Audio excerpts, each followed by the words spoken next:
Pick up your gear and open your chests. Throw on your armor and head out on a quest. Hey, hey, it's a brand new day. On the Sword Coast, your allies will help with blades and bows and magic as well. Hey, hey, heroes on their way. Fighting forever against overwhelming odds. Fighting together in favor of multiple gods. Idle champions of the forgotten realms. Idle champions, adventure never ends. Idle champions, get you all out there. Idle champions, you will say again. Idle champions.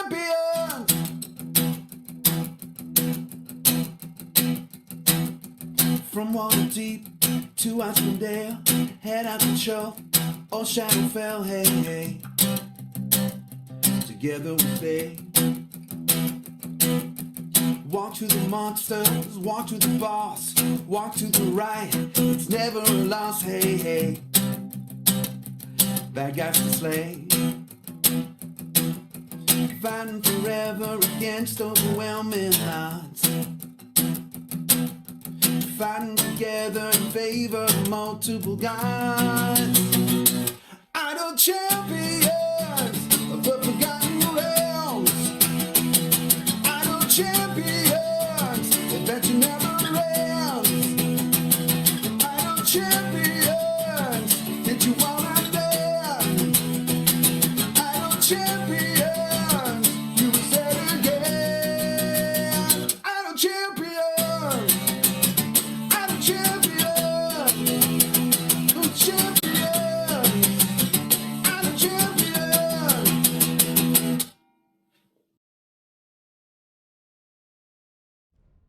Hello everybody, welcome back to another Gaarawarr's Guide, the tutorial show. I'm Gaarawarr, if that wasn't kind of apparent by now. I don't know. I'm doing this a while. Feel like people know who I am now, but you know, there's always new people joining us, so who knows. We're here to do another tutorial show, and that means it's Saturday, folks. Hey, it's time to kick off the weekend. With me here to kick off the weekend, running the CD Games account is Gabe. Gabe's watching over chat, grabbing questions, making codes. Speaking of, our code for today gives me some strong Disney Channel vibes. It's Wren Possible. It's Wren Possible. I loved Kim Possible. Bring Kim Possible back. That was a great show. Anyway, grab your Electrum chest, folks. Yeah. So we are here today to talk about Wren. Wren is the newest Evergreen champion to be added to Idle Champions. And that, of course, means, well, doesn't always mean, but in this case means there's a very difficult variant that needs to be done. So we're going to talk about Wren, the champion, and also the variant to unlock her. We're going to cover Wren first, because while I'm doing the variant, I won't have access to Wren. But I have access to Wren right now, so, you know, seems like a good order of operations. If you have questions about Wren, or her variant, or Idle Champions in general, you can ask away at any time, and as it says in chat, and as it says down there in the white box, put question : before your question, and that way Gabe can grab it and throw it into this backstage document so I can get to it when I get to the part where I can answer questions. Because at first I'm going to be talking about Wren, and then we'll be talking about how to do the variant, and it isn't until the variant gets activated and we've got some downtime that I'll be able to then go through, then start answering questions. So today will be a little different because we'll be doing some questions while we're doing some tutorializing, just because of the nature of today's topic. All right, folks. Wren. Wren is an Evergreen. Wren is right here in slot 3 with Nieli. She is a dwarf Tabaxi Warforged, Monk, Barbarian, Sorcerer. Yes, all of those at the same time. Wren is a little glitchy. Literally. Wren joins us from the Turn of Fortune's Wheel campaign, where the glitches come from. So in that campaign, when someone dies and they're brought back to life, they are brought back to life in a different form and with a different, like in a different race and a different class. So in her starter form, she is a dwarven monk. She can stay a dwarven monk, she can become a tabaxi barbarian, or she can become a warforged sorcerer. But because she is effectively glitchy, she counts as all of these all the time. And that opens up lots of possibilities in Idle Champions. It can also limit your possibilities in some cases, like, say, lessening classes. But for the most part, you're getting extra benefits, right? Roles are DPS, tanking, support, debuff. Now, because she is different things at different times, she is also different roles. She fulfills different roles at different times. So her Dwarven Monk self is her DPS. Her Tabaxi Barbarian is the tank, and the Warforged Sorcerer is your support debuffer. Okay? So depending on what role you're looking to fill, Wren can come in and do that. Right. Female neutral good. Base overwhelm is 5 because she's not a tank yet. And we'll see how that changes. No affiliation. Again, this is part of this is a CNE original out of Turn of Fortune's Wheel, is my understanding. I don't think she was in a book. You know. Base attack in the dwarven form is unarmed strike, as she strikes the most damaged enemy for one hit, which is neat. She's always going to try to finish someone off. That could create problems, or that could solve problems. Depends on the situation, right? Depends on the situation. So let's level up Wren. Let's level up Wren. There we go. Look, I'm always here for a new dwarf. And she's great. She's great. She looks great. All right. So, passive ability is what we start off with. Again, she's glitchy. She's slightly glitchy. Wren always counts as all her glitch forms, regardless of the form she has chosen for the current adventure. She can also be used in any Turn of Fortune's Wheel adventure or variant, regardless of any restrictions. So she can go anywhere in Turn of Fortune's Wheel. This is what I call a party crasher. It's like, someone that's, just, it doesn't matter. They didn't have an invitation to the party. They're coming anyway, right? So they can go anywhere in Turn of Fortune's Wheel, which means you always have a DPS, or a tank, or a support debuffer. Even if even if you might be doing something that says, no DPS allowed, or no tanks allowed, right? Wren's like, I'm going anyway. All right, so keep that flexibility up. Keep that flexibility up. Base ability, Hero's Call. So she increases the damage of all champions in her column, including herself, and the column behind her, by an amount that's going to vary based off stuff. So she buffs her column and the column behind. Right. So keep in mind, obviously, as a DPS, it really just matters she's buffing herself for the most part. But as when she's tanking support or support debuff, then it matters, right? Placement is going to matter. And then right away, we get into her first special, or we get into her specialization choice. Everything that happens from here on out is based off her specialization. So we're going to go through these one at a time. So if you stay as a dwarf, you unlock an ultimate called Astral Self. She gains 4 dex and 4 whiz. So her dexterity and her wisdom both go up by 4. Okay. So let's hop into that train and see what happens. See what happens. All right. So, Instability. This is the ability that confuses some people. So we're going to make sure that hopefully everybody understands what's going on here. All 3 of Wren's glitch forms yearn to be utilized. For each area completed, I want to be clear. For each area completed with Wren in the formation, all 3 forms gain a yearning stack, which generally persists between adventures. And the generally should catch your eye immediately, right?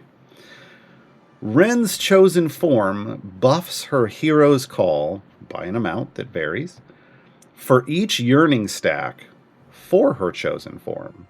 So, if we have dwarven stacks, then it's buffing her in her dwarf form, right? These stack additively. So, additive stacking has diminishing returns that apply fairly quickly, but still, hey, free damage.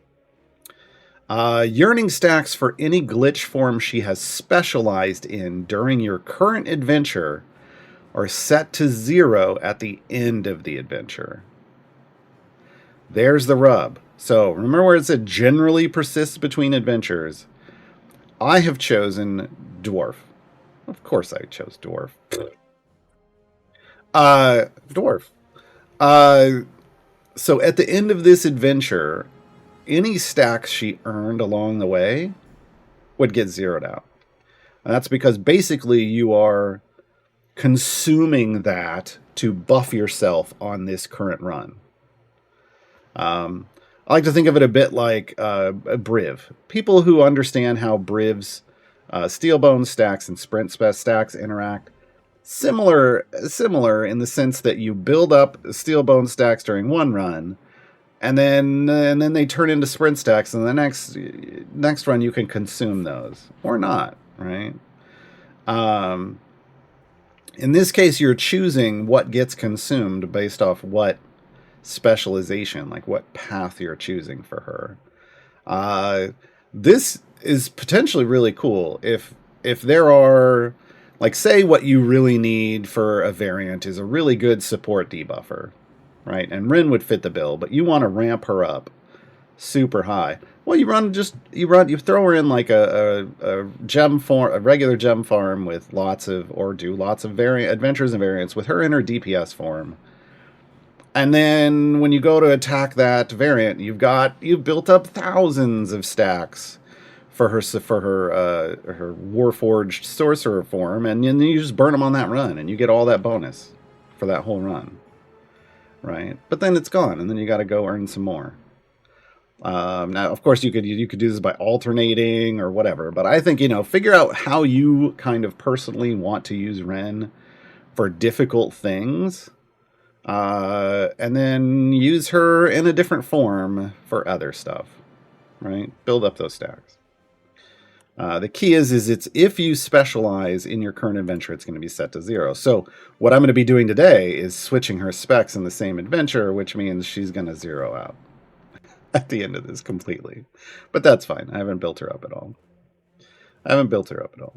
So this one confuses some people, but just know it's similar to the Briv mechanic. It's a play on that, and you're going to consume those stacks to get something out of her when you want it.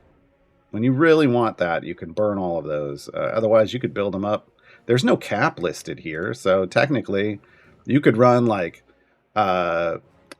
tank Wren and support Wren for years, and then one day I'd be like, I want to see what my DPS Wren looks like now, and burn millions of stacks, right? Whatever you want. All right. Where are we at? Glitch trick. Wait, yeah, because we already. Oh, incarnation's class. That's the other ability. I was like, is that? No, that's the thing. Basically, incarnation's class gives you an ability that is based off what you've chosen, and in this case, when you choose DPS, hey, it buffs her DPS. All right, and we'll see what it looks like in the others. Glitch trick, flurry of blows. So glitch trick is gonna be dependent on which glitch form she's in. Shocker, that's how she works. So in her dwarven monk form, she gets flurry of blows. When she defeats an enemy, her base attack cooldown immediately recharges. Let's see, can we kill these? Can we one-shot these with punches? Yes. So immediately just bounces out. As long as there's an enemy on the screen and you're killing them, it doesn't matter that her base attack is 4.5 second cooldown. If she one-shots it, she's just going to keep jumping out. She's going to keep jumping out and punching things. Because why wouldn't she? We'll let her keep doing that. Let her get her workout in. Experienced Incarnation. Wren increases the effect of Hero's Call, remember that's her base buff, by 25% for each turn of Fortune's Wheel, Adventure, Variant, or Patron Variant completed, stacking multiplicatively. That's the good way. So, the more stuff you do in Turn of Fortune's Wheel and the more content they add, the stronger Wren gets. We've seen this mechanic before. There are now multiple champions that have a mechanic like this. And it's strong on all of them. Now, Turn of Fortune's Wheel isn't an overly complete campaign. There isn't a lot of content there currently. And it is one of the high-end, more difficult campaigns currently. So challenging for a lot of people. Primarily because gold is a problem there. But yeah, well, I should say frustrating for a lot of people because gold is a problem there. But as they add more content and as you complete that content, Wren's buff's just going to get bigger, and it's going to get bigger permanently, right? Eventually it will cap out because there are a set number of adventures that will be released, as with other campaigns, and then there will always be a max of 3 variants per adventure. So there will be a max total this can get to, but it is going to stack multiplicatively. And if we come over here and we look, I already have 32 adventures, variants, whatever, completed, which isn't, I mean, there's more than that. And I'm already in an EO5 buff, right? And these numbers can get much higher. So more free damage. The one thing to keep in mind, well, we'll talk about it in a second. Well, we can talk about that right now because we're done. Those are the abilities.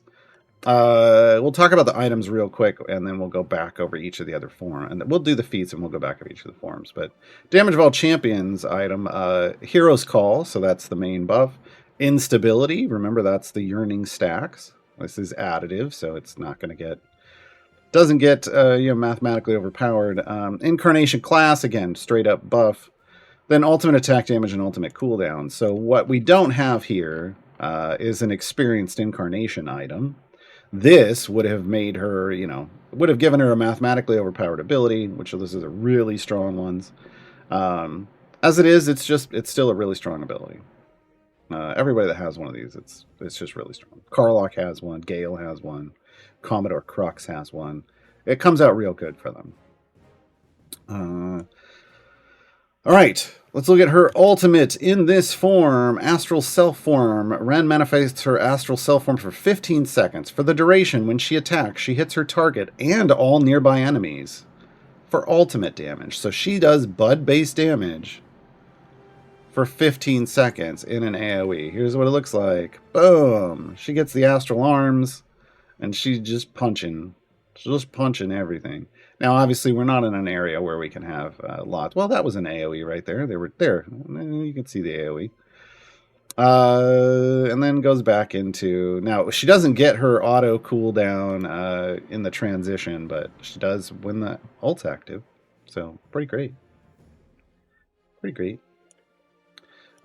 Feat-wise, damage all champions, health, because she's a tank, self-damage, because she's a DPS, Hero's Call, Instability, we got Overwhelm feats for when she's a tank, and then higher versions is we got Incarnation's class, we got Experienced Incarnation, so a variety of feats, nothing that I would say is, it's a good assortment of feats. They allow you to kind of specialize to what you want, but nothing like super shocking or outrageous, right?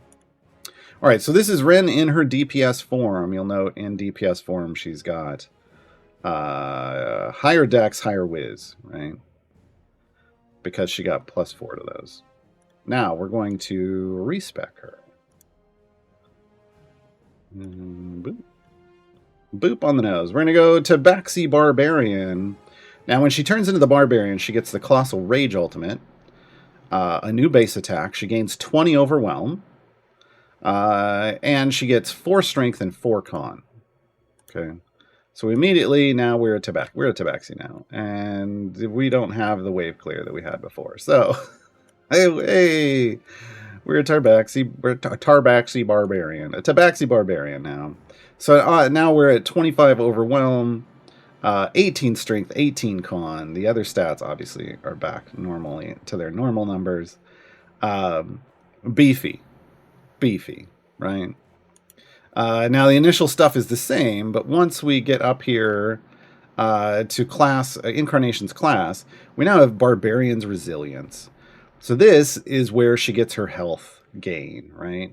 So it increases her health by a large percentage, and then further increases health by 75% multiplicatively for every 50 areas completed in the current adventure up to area 600. So right now we're sitting at EO7 health. Not bad. I didn't even get to 600. So she can put on some health, and she's got solid Overwhelm. And you can have feats for that, right? We can have feats. I don't even have health feats or Overwhelm feats in, right? So decent tankiness. Doesn't have any survivability features. Her main attack is just she attacks the closest enemy for 1 hit.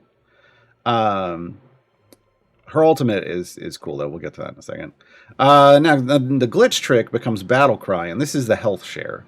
So she gets the standard, kind of what we consider standard 25% health share, and nowadays they've boosted this, and as they redo tanks, they're adding on also boosts healing effects on all champions by 25%. This is how they're trying to help out healing with certain tanks in the formation. Nothing else changes about her kit. Again, except the ultimate. So if we come over here, Colossal Rage. Wren grows in size for 15 seconds. For the duration, enemies prefer attacking her, so she taunts everything. Okay, she takes 50% less damage. There's her survivability feature, but only for 15 seconds. And her attacks deal ultimate damage, so she will become, in this form, she's not a DPS, but she will become a secondary DPS based off whatever your primary DPS was doing beforehand. Here's what it looks like. So she got bigger, a lot bigger. That's a beefy Tabaxi. And she's just going to pound on everything. Everything's going to die. All right. And then she goes back to normal. So that's what it looks like in her Tabaxi Barbarian form. Now let us respec her once again for Warforged Sorcerer. So this is going to give her a Time Stop ultimate. Haven't had one of those before. Firebolt base attack, and she gains 4 int and 4 charisma. Okay, so she's focusing on int and charisma now. There's what she looks like in her Warforged Sorcerer form. Alright, base attack, Firebolt. Wren blasts the enemy with the most remaining health for 1 hit. Opposite of her DPS. She's hitting the thing that's the healthiest. The DPS is hitting the thing that's the most damaged. Alright. Everything's back to normal. As you can see, stats, 17 int, 17 charisma now with that buff. Her Incarnation's class ability becomes Sorcerer's Flames. Enemies damaged by Wren catch fire and take a lot more damage from subsequent champion attacks. So, this is her debuff. Anything she attacks, and again, she's attacking the thing with the most health, is what's going to get debuffed. Now, most health usually means she's attacking the boss, if you're on a boss level, right? On the random levels, on the trash mob levels, it could be anything, right? And her glitch trick is Stunning Blast. Her base attack stuns enemies for 5 seconds. So she attacked something and it lives. It's stunned. It's stunned. Now, her base attack cooldown, 5 seconds, though, right? So it's not. She doesn't have an AoE in this form. Time Stop, though. This is her ultimate. Wren freezes enemies in time for 15 seconds. So it's really good. All 3 of her forms, 15-second effect on her ultimate. For the duration, enemies do nothing. All enemies. All enemies on the screen, and new enemies that come out move onto the screen, and then freeze. They walk into the time stop bubble. Heroes deal 400% damage to them. Okay, so here's what it looks like. Boom. Now, enemies just coming out, and then they just stop.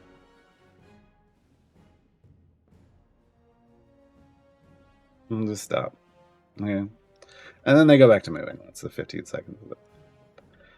Alright, so that's Wren. 3 different forms, same champion. Same champion, right? You need to decide which form you want for your current run and use it. You can track things like her yearning stacks over here. So my monk stacks are at 0. I had 700 barbarian stacks and 700 sorcerer stacks. Oh no, they're all going away now. But as you can see, from 700, that was about an EO5 buff, right? I do have golden epics. I do have, 400-ish item levels.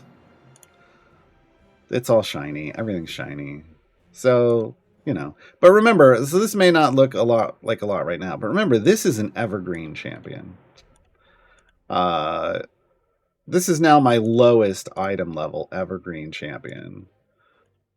And even then, like 407 average item levels. Crux is at 5,269. But most other people are over 10,000 and some are at 15,000. You get a lot of item levels on these over time, folks. So her abilities are going to get better. Also, her big scaler is that the one that scales off Turn of Fortune's Wheel completion, just like Commodore Crux. Commodore Crux has an ability like that as well. In fact, just so you can see the kind of comparison we're talking about. Give me 1 second. Let me get him all the way leveled up. He's a beefy boy. If we come over here to his stacking one, I have 112 Xerixis adventures completed. His is only 20% for each adventure. Wren's is 25. And he's already at an E13 bonus. That's pretty solid for just going out and doing campaigns, right? And that's it. And this one does have an item. This one does have an item. So it's nicer, honestly. The base value is lower, but it's got item support. So his is getting pretty beefy. Hers starts out at a higher value, but doesn't have the item support. But the numbers are going to get up there just from item levels, passive item levels.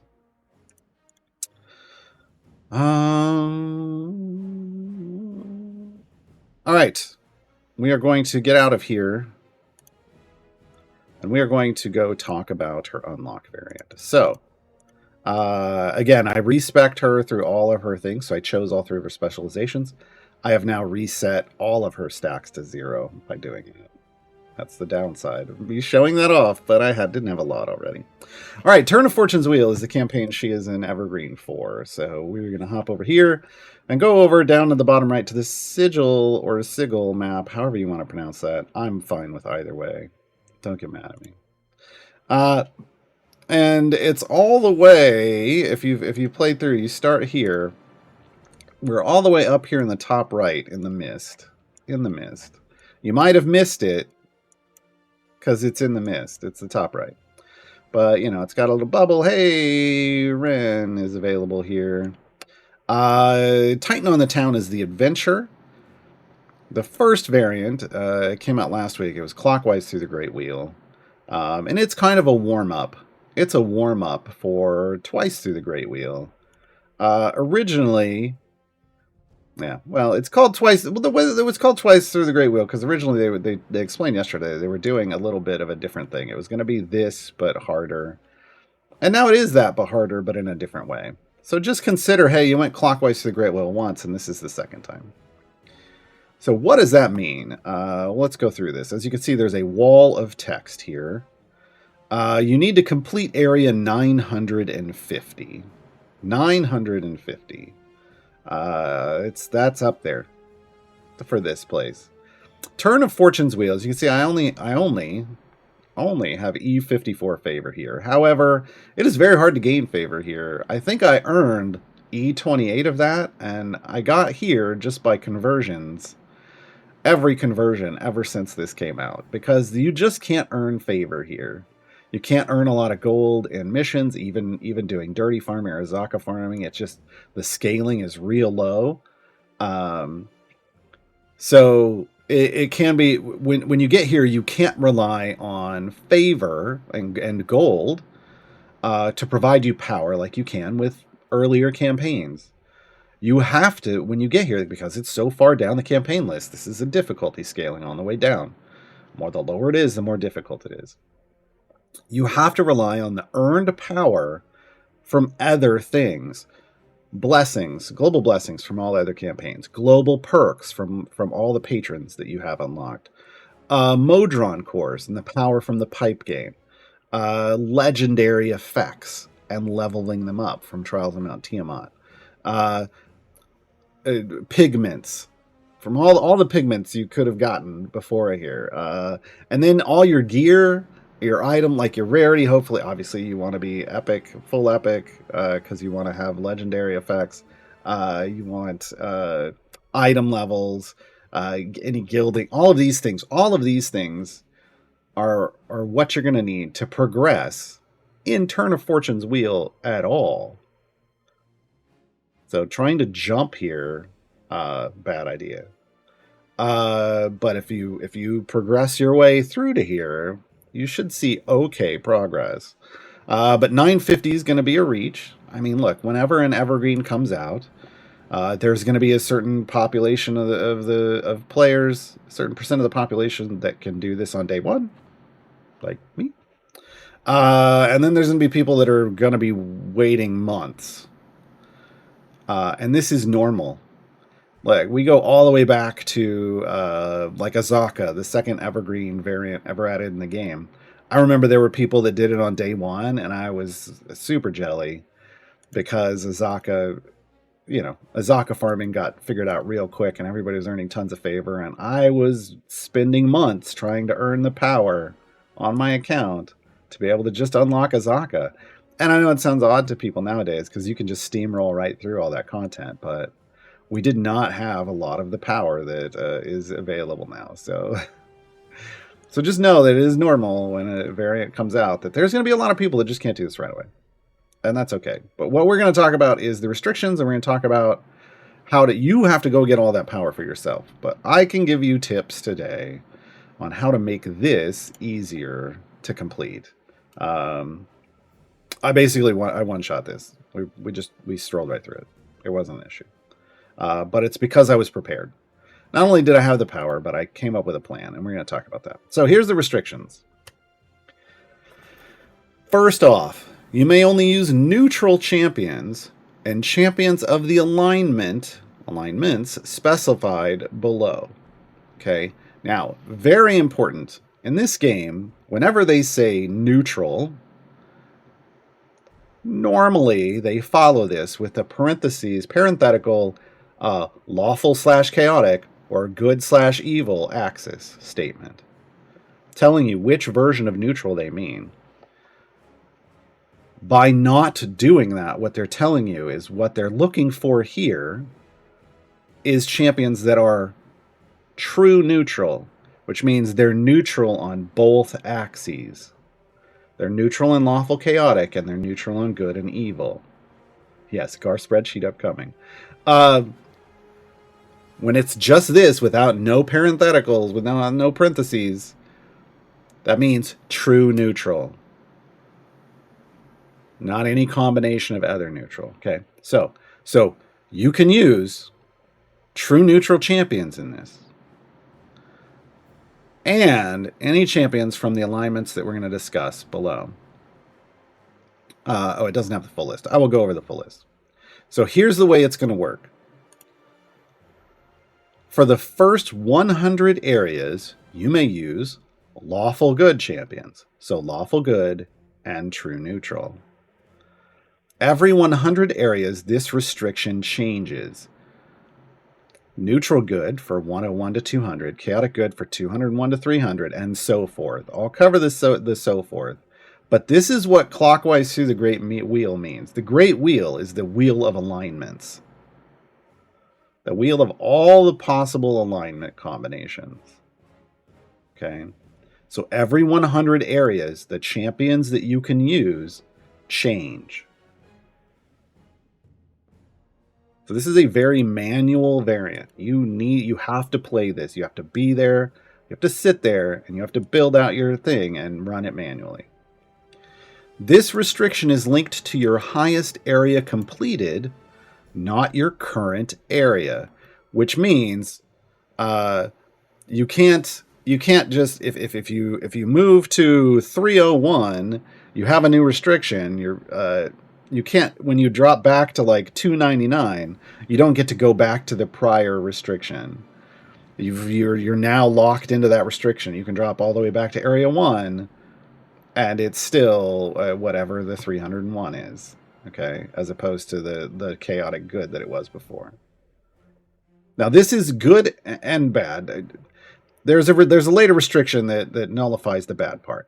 This is good because it means when you change areas, you can drop all the way back to level 1. Take the time to build out your formation instead of trying to be in a rush. There have been variants in this game where when it does this switch, you have to just very quickly slot in champions and build a formation before it falls back and switches you back to the other restriction, and it's horrible. It's horrible. This is their fix for that, and it works real well. Okay.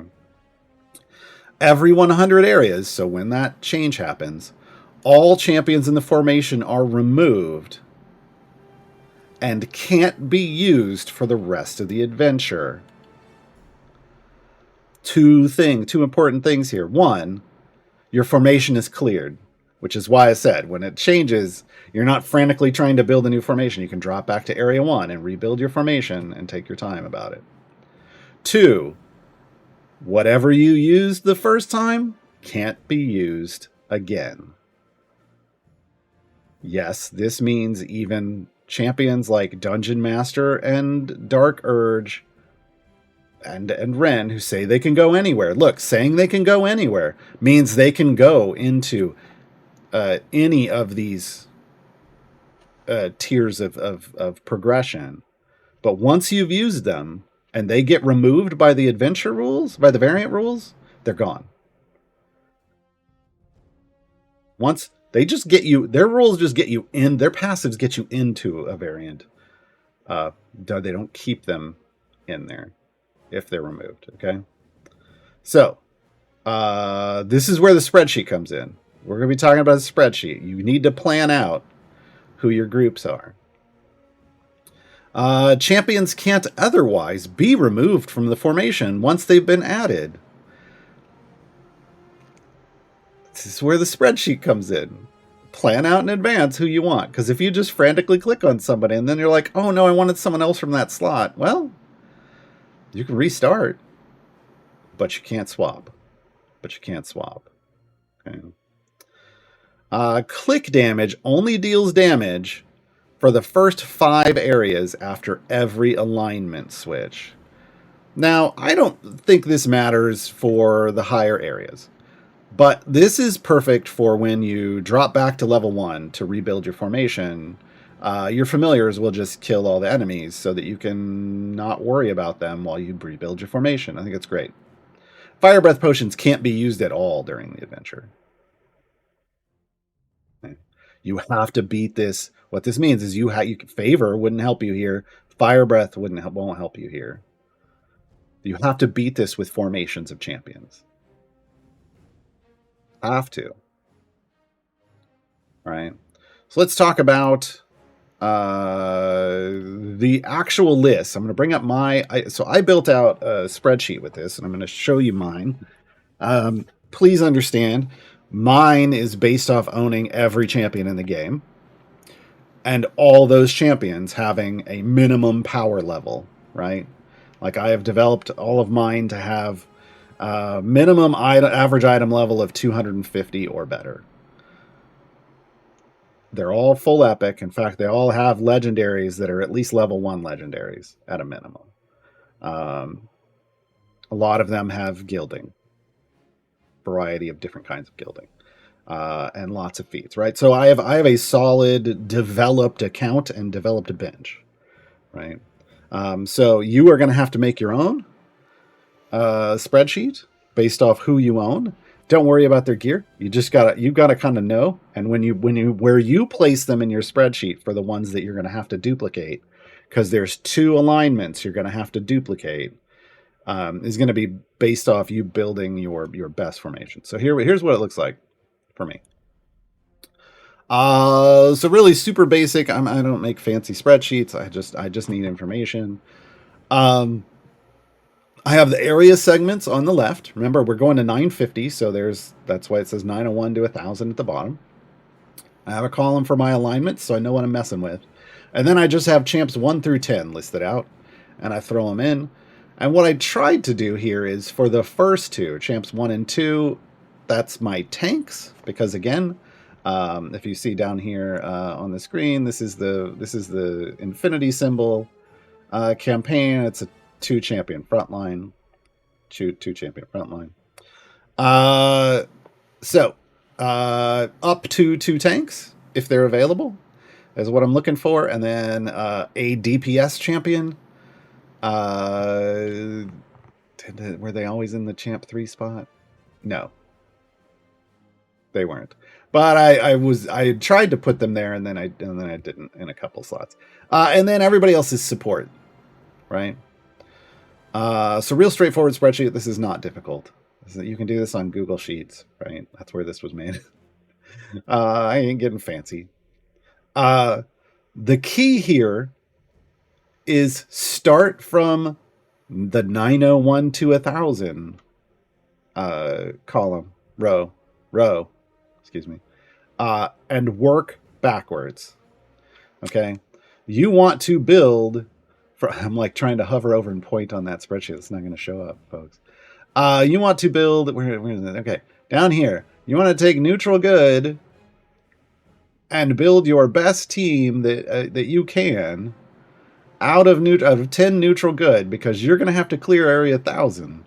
You want all 10, but neutral good and lawful good you have to do twice, because that's what area 1 lawful good is 1 to 100, and neutral good is 101 to 200. So you need to pick for both neutral good and lawful good your 10. Well, you build the best formation you can out of 10 champions. You can do this in a free play of Titan on the Town, right? And that's what I did. And I'm going to turn this off real quick, and we're going to hop into Titan on the Town.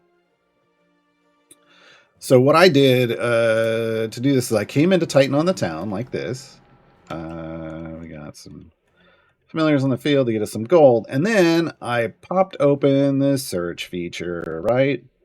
Reset sorts and filters, and then click, well, you could click current adventure, but that doesn't matter here because we're in a free play. What we want is alignment. Where is it? It's right here. So I really feel like they designed this variant around the search feature, right?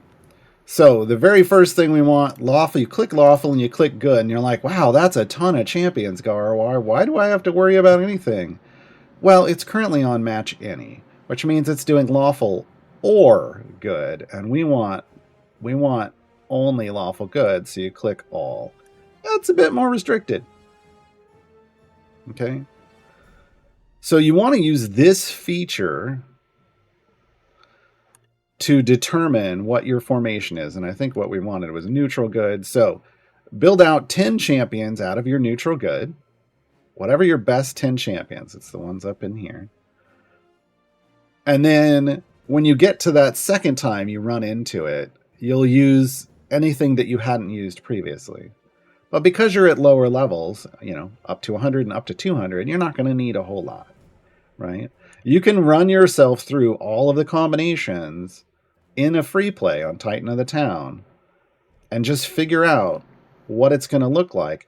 You can even run up and just do the thing. You can do the thing, folks. You can put in your tier 10 formation, Or no, what am I saying? Your 10 champions, not tier 10. Your 10 champions and the 901 to 1000 formation, and push and see, can you clear 950? Will that formation do it? You can build out your formations and then you can test them in this free play, because the restriction for the variant doesn't change the actual content of this Titan on the Town. It just adds a restriction. You just can't use click damage, and you can't use fire breath. So you can test those formations if you're not sure you have the power, or you could just go do it, right?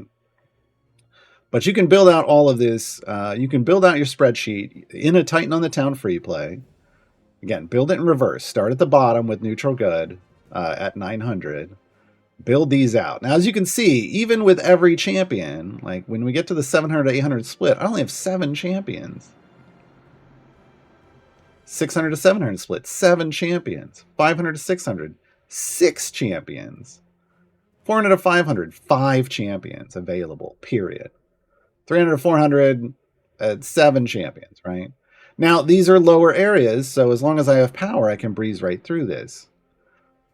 But remember, I have broken this down just in versions of these alignments. We still have wild cards available, and I haven't listed any of them here.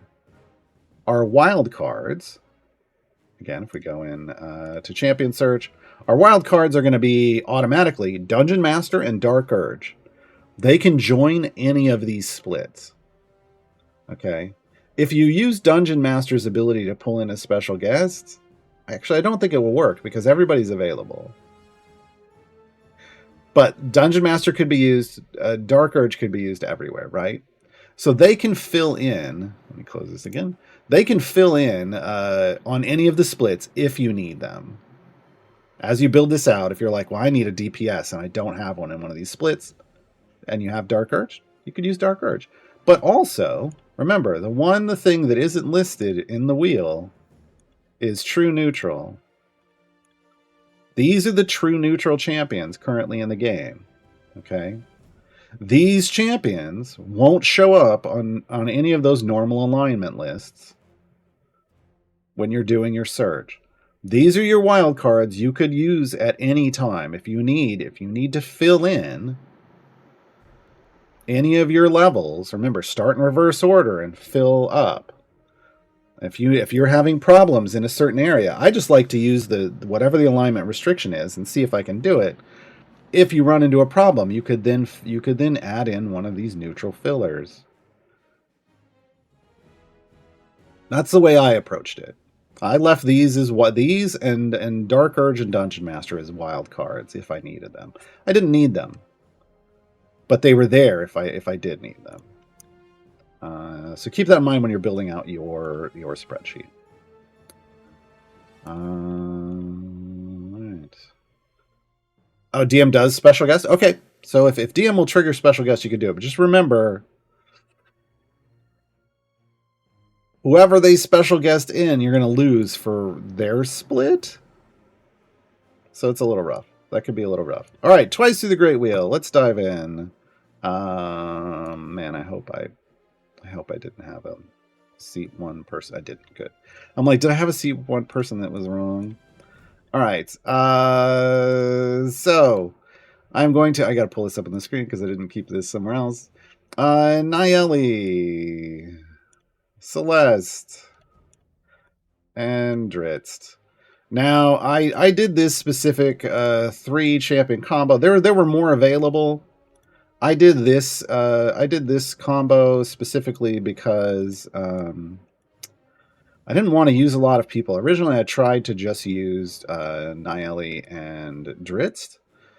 But as you're going to see, we fight a Beholder, and that Beholder just wrecked us because we had no heals. So, in this kind of setup, guaranteed to work for me with my gear, to rock through. And the legendary gear on these 3 champions is just level 1, I believe. I don't think Dritz has anything. I can't. Oh no, he might have some. Oh, he might have some decent legendary. Nylene Celeste, definitely level 1. But yeah, this Beholder on level 5 would just wreck you without some healing, unfortunately. As he's kind of wrecking Nayeli right now. He's kind of already wrecking Nayeli. So use whatever you have to do as you're going along. But again, I think plan out, and if you want to use fewer, if you want to try to use, remember, we just got to get to area 100. I'm already doing E158 damage. That's way more than we would ever need to get to area 100. So, you know, you can potentially do this, right? We got through there, and Nayeli didn't die. Yay!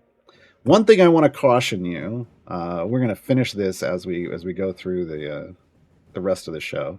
One thing I do want to caution you is don't put familiars down here. I did on my first run, and I started getting anxiety over it because when it switches, you don't want to accidentally, like, if you put them on all 12, you might accidentally pull somebody in that you didn't mean to. I would just manually level if you need to level up your stuff. All right. So, yeah, area 1 through 5, click damage applies. It would also apply at 101 to 105, but, unless you have a lot of favor, that's not going anywhere. I didn't bother. I don't think I bothered leveling that up at all through my run. But you could level your champ. Again, I'm over leveled already. I have a lot of favor here comparative to some, so, do what you want. Potions are your friend. Obviously, we're going to throw down some speed. Click damage won't matter, but all of these others would, right? I'm just going to, for example, throw them all down. Especially gold find, because again, this place doesn't have a gold find like ramp. It has a gold find plateau. It basically functionally doesn't really change very much from the beginning to the end. So you don't earn a lot more gold here, which is problematic. So gold find potions can be your friend to help give you power. Otherwise, we're just trying to get through it quickly, right? Just trying to get through it quickly.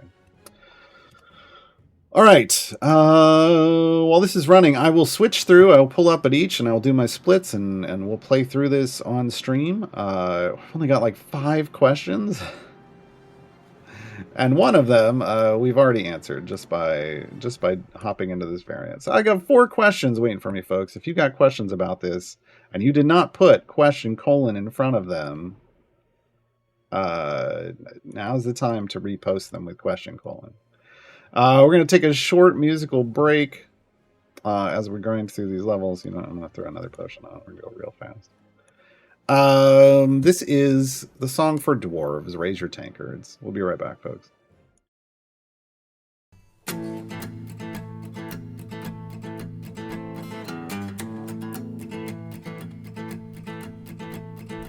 work all day in the darkness underground, seeking riches in the stone to be found. In the heat of the earth and the mines below our lands, and the treasure in our hands. Born of the forge, we are miners of the gorge, we are crafters of rune and stone. Our clans are strong as our beards are long, and we're never on our own. Sweat drips down and our hammers pound as we sing along to the sound. Keep our axes sharp and our voices loud as we make Moradin proud. Raise your tankards to the mountain and to our ancestors' pride.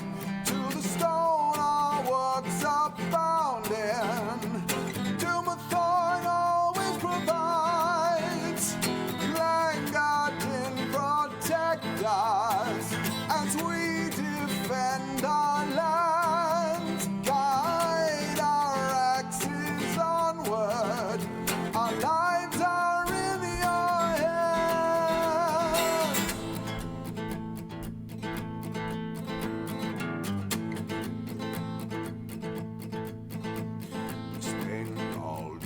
Carving stone and clay to extract the precious ore. Our magic runs deep like the earth beneath our feet, and the holy mead we pour. We work all day over fires hot with coal. Masterworks our goal. We have gold in our veins, silver in our bones, and mithril in our soul. So it drips down and our hammers pound as we sing along to the sound. Keep our axes sharp and our voices loud, so we make more of the crowd. Raise your tankards to the mountain and to our ancestors' pride.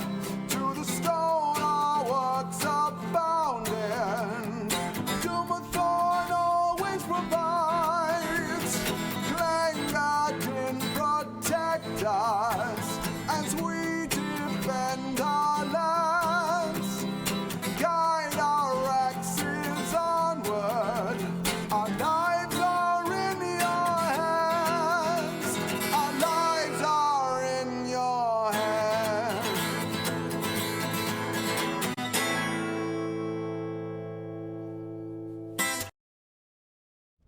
Hey, and we're back. All right, I'm going to dive through these. They can be on topic, off topic, but I will do the on topic ones first, as always. Evil Emperor Zerg. This is an important question. I did not define this well, so we're going to talk about this a bit because we got time. Is Wren a solo tank? Like, does she only have the tank role when she's a tank, or is she tank support? So the way Wren works, well, the way, and just the kind of the way tanks work, the way tanks work in general, there's never just a tank. Like, they never just have the tanking role. They're either a tank DPS or a tank support.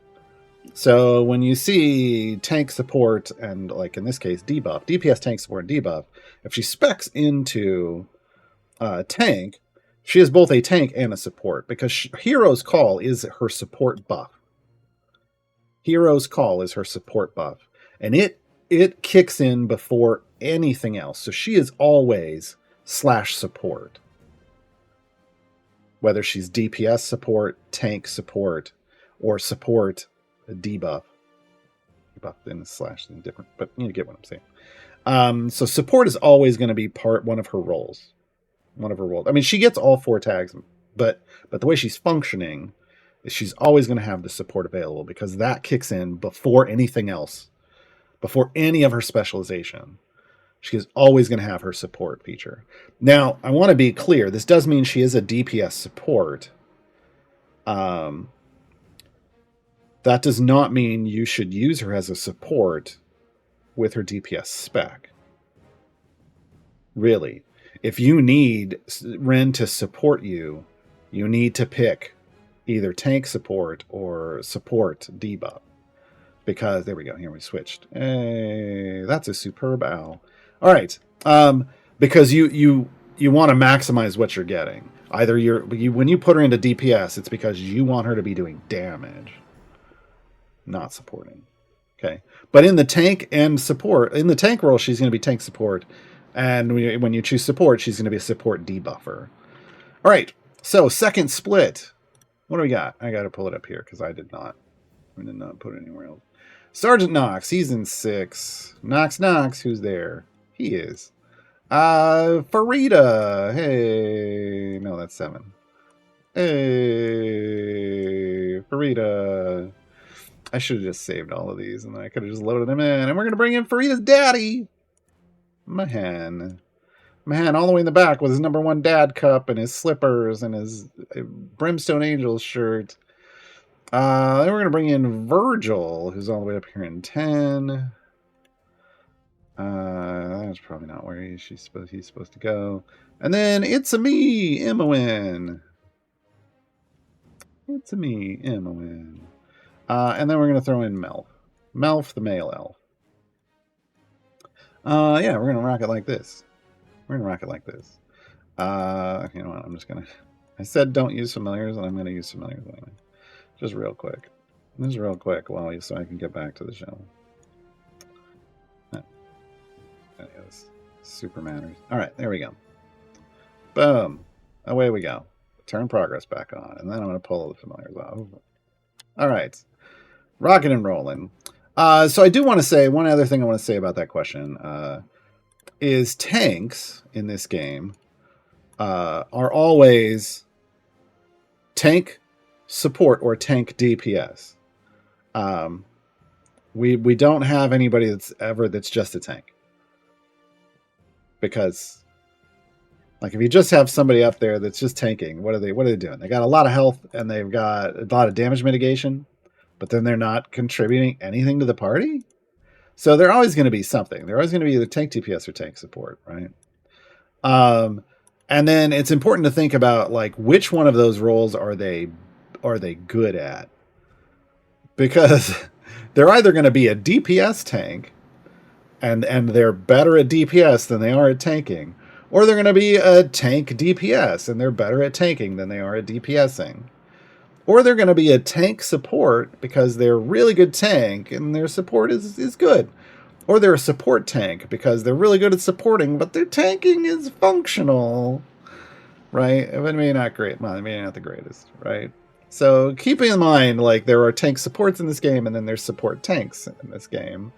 You know, everybody can tank to a certain... all the tanks can tank to a certain degree, but some of them are way better at tanking, and some of them are way better at supporting. And the same for the DPS tanks, right? Ontholon, when it comes to champion... Oh, all right. This is not on topic, but I'm going to read it anyway because I started it. When it comes to champion skins, what's the difference between plushie and chibi? Plushie is made to be more like a stuffed animal. Right? It's a different style. It's a different art style, right? Whereas chibis are a very specific art style where generally, yeah, it's a smaller stylized thing, but generally, like a plushie is usually...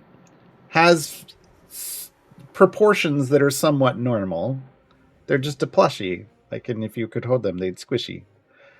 Whereas a chibi generally is small, stocky body and big head, and then big anime eyes, right? And we can see this if we go over here and we look at chibi shadow art, right? So you got like small, stocky body, big head with big anime eyes, right? Can I find the... Is the plushie still in here? Where's the... Oh, gosh. So can I just... Yeah. Champion. Plushie. So I guess they kind of did a little bit of an anime eye. They kind of did kind of the same. Oh, that's unfortunate. This is the problem. Is they kind of... they kind of look similar, somewhat similar. Chibi is a definitive art style, though. So I guess they're just, you know... Hey, the eyes are way bigger here. Way bigger here. Also, that mace looks like it could hurt. And this looks more like a stuffed thing. I don't know. Got a little bit of softer features going on the plushie, I guess. But technically, those are different kind of appearances. Like, I mean, I've got a plushie over there, and it doesn't look like it's chibi. I've got a Tunic plushie over there. Because I love Tunic. So, yeah, I don't know. In game, they're just short. They're short and they're cute. They're both short and they're cute, so... I think if you took that to the sketching hour, that question of the sketching hour with the actual artists from Codename Entertainment, they might have they might have a very detailed answer for you about what their rules are for when they're like trying to determine, am I drawing a plushie or am I drawing a chibi? All right, Mr. Blonde. For Wren, if you use a potion of specialization to change specs during an adventure, do 2 stacks of a ramping buff get reset at the end of the adventure? Yes. Any spec use, any specialization that you choose in an adventure, and that can be choosing it from the beginning and respecking into it somehow, is going to get reset. The Bard's Forge. What does the patch note mean when it says no longer permanently remove champions from the formation when the allowed champions are updated each 100 areas for clockwise through the Great Wheel? Well, clockwise through the Great Wheel originally had originally looked just like Twice Through the Great Wheel, and they nerfed it. They made it less. Well, they made it easier for us because people gave feedback. So now, for Clockwise Through the Great Wheel, you don't lose your champions, and you can use them again. All right, let me build this out. We got ourselves a Briv. Briv the Bold. We got ourselves a Wolfgar in my formation. I don't necessarily need all of the people I'm going to put in here, but especially as low at a level as we're looking at. I had Karlach. I always use Karlach as a DPS, which means she's in the back of... She's not, up tanking. She's in the back supporting. Or doing DPS, excuse me. Esmeralda. Sure. We're going to fly through this, folks. Talon. No, I was in the right place. There we go. Talon. Shandy. The hero of Baldur's Gate. Strix. Penelope. And Beetle and Grim. Alright, is this... Yeah, that works. Alright. Boom. Boom. No, there. Come on, click. Boom. Alright. Let's turn auto progress back on, and we'll level up the rest when we get there.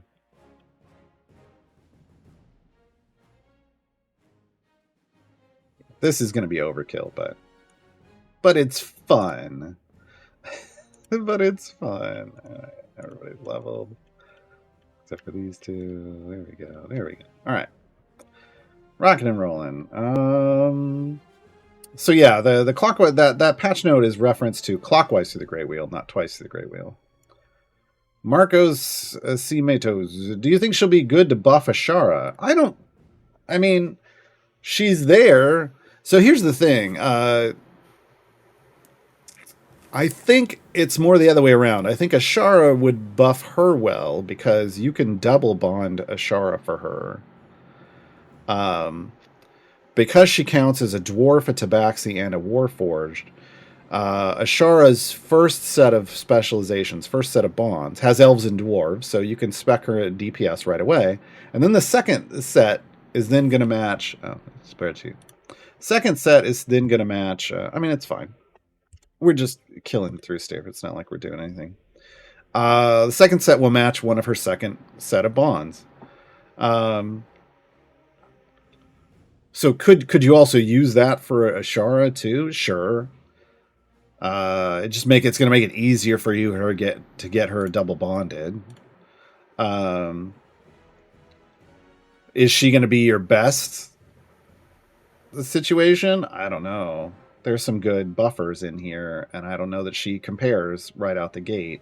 You got Omen, you got Gromma, you got Spurt. Those three alone are some pretty big buffers for Ashara. And while they may not help her double bond like Wren would, they're big deals, right? So, Shevik, should everyone be able to unlock Wren? Eventually, but not right away. No, that's not how this works. Hey, look at that. We already finished. We already went 300 areas, folks. This is why I left the spreadsheet up for truly. I knew we were going to be done real quick. All right, let's get Ayla up here. At least get a tank out, and then we can... Ayla, Tatiana. There she is. There she is. Miss America. I don't know where we're gonna put her thing. All right. Yorvin DPS is what I went with this. Okay. Now, what I need to do with Tatiana is find where her little blue circle is. Oh, dang it. Tatiana, stop pulling. There it is. Stop pulling people in. Dang it. We're going to go this one so I can move him here. Okay. Paulton, Whittle, Cathris. Yes. Whittle. Paulton's over here. Chris is down here. And who else? Wren. Bringing him out of retirement. I can't remember. What is this formation again? Chaotic neutral. That's right. Neutral, neutral, neutral. And then sturdy mirrors. All right. Away we go.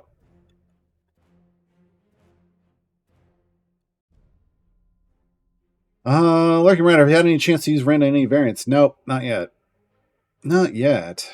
But, I think her strength is going to be her, multi-tool aspect. Kind of like Gromma's was originally, but, some of her stuff wasn't great at the beginning. So far, all of Wren's stuff looks like it's solid. The only thing I was worried about was her tanking. And the fact that she's getting, like, EO 7 health. I wasn't even at area 600.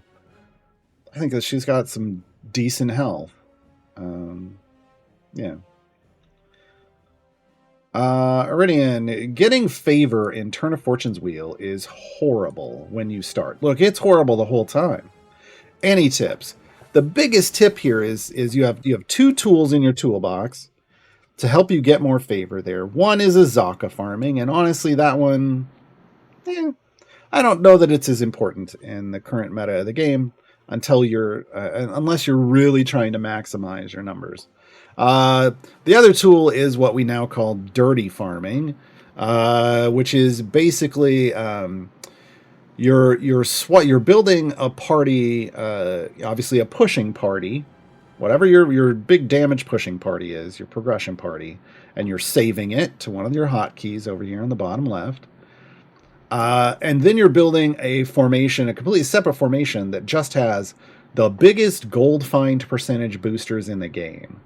Not on hit gold find or debuff gold find, but just straight up gold find boosters. And you're building that formation out. And then you're pushing with your progress team. You're popping a fire breath potion. And then progress team sets a high bud value.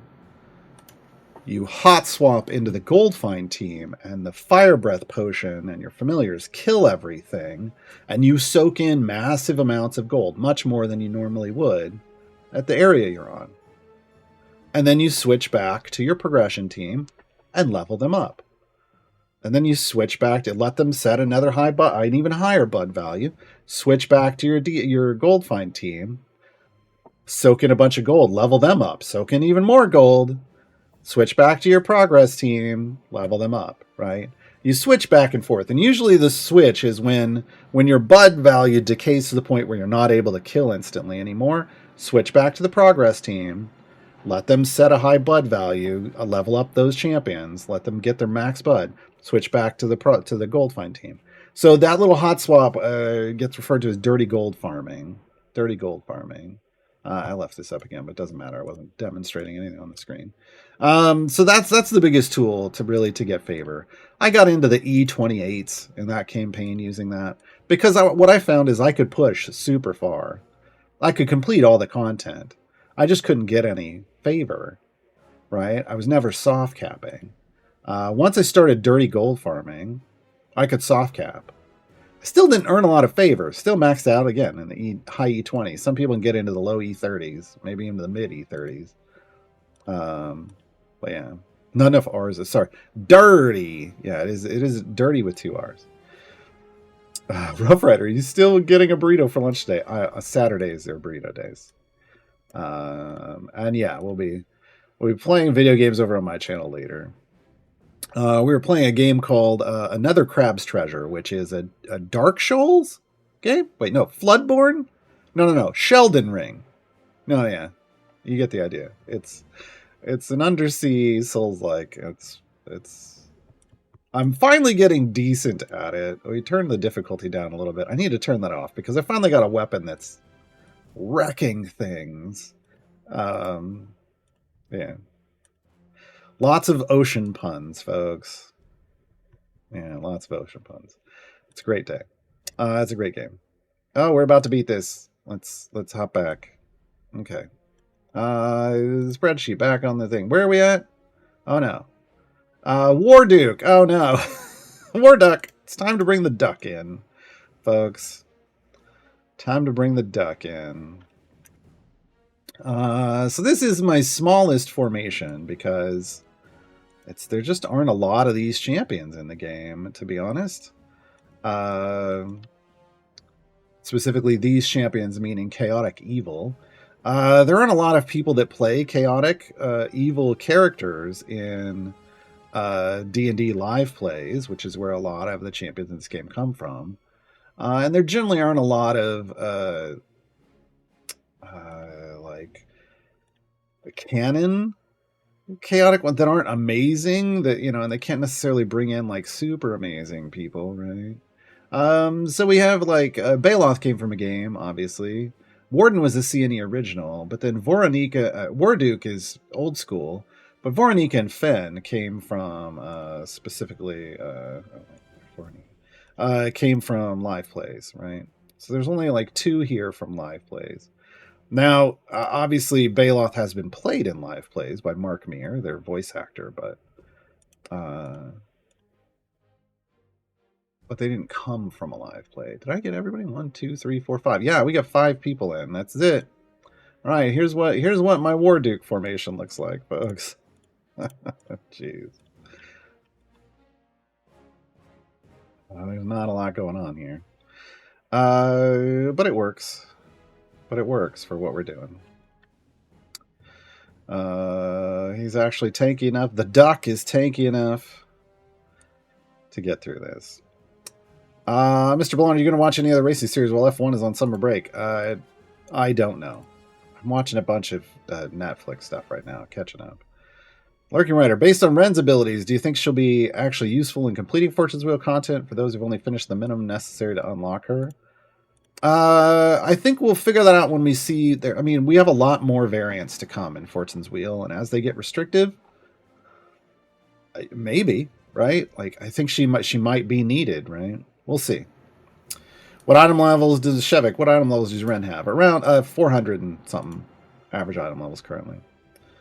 Nibbles, do we think it may be possible for C&E to include pre-written messages for Trials team screen to say things such as, we need Gold Find, or we need additional bonus Scales Champ? Is that doable from the devs? Probably. That it wouldn't be something they could...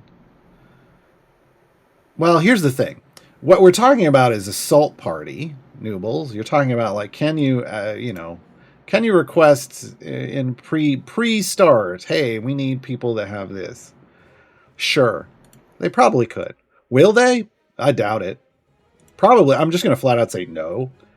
I'm not trying to speak for them, but what I can tell you is they are planning a rework to Trials of Mount Tiamat, and everything that they have commented on in the past leads me to believe this whole Assault Party concept is going away. So I don't see them spending the time to code something in now when they know that maybe in the not so distant future, well, next year is I think what they're hoping it happens, that they would get rid of it then. The one thing that they've said that they might change right away is for the Forge, this whole spend an order of magnitude of the favor that it's linked to. This line, they're thinking of removing sooner rather than later. Like maybe this year. You would still be linked to someplace because that still controls like how high the amount you have here limits how high you can level it up. It just you wouldn't spend the favor. The Bard's Forge. For Voronika, do all 4 tags count all the time for her assist the puppet specialization? Oh, so if Wren became the puppet, it should, because she counts as all of her things all the time. I have not... First off, I don't use Voronika that much. Second, somebody would have to roll it. Re-roll Voronika, do Voronika fishing until they got Wren, and then test it out. But Wren keeps those tags all the time, so... Should. Evelyn Preserg, as DPS support, what are your thoughts on Artemis formations with Wren? I think they're in. I think while Wren is Wren possible, Wren and Artemis is impossible because Wren is in slot 3, and so is Artemis. Someone probably pointed that out in chat, but to be clear, folks, Wren and Artemis can never play in the same team. They're in the same bench seat. Rough Rider, does Wren gain instability stacks? Yearning stacks. It's yearning. The ability is called instability, but she gets yearning stacks. When unlocked, but not in the formation. No, she has to be in the formation. I think they're missing that line. Honestly. My understanding is she has to be in the formation.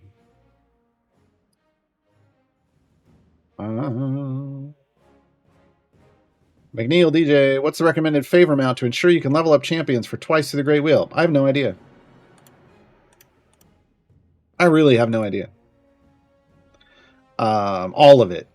All that you can get. Again, this place is difficult to earn favor in. Currently, it takes 7.75 E32 to get all the blessings. And those are going to help, right? But that doesn't mean that's what you need. There's really no way for me to know what you need, because what you would need for favor is dependent on how much power you need to clear it.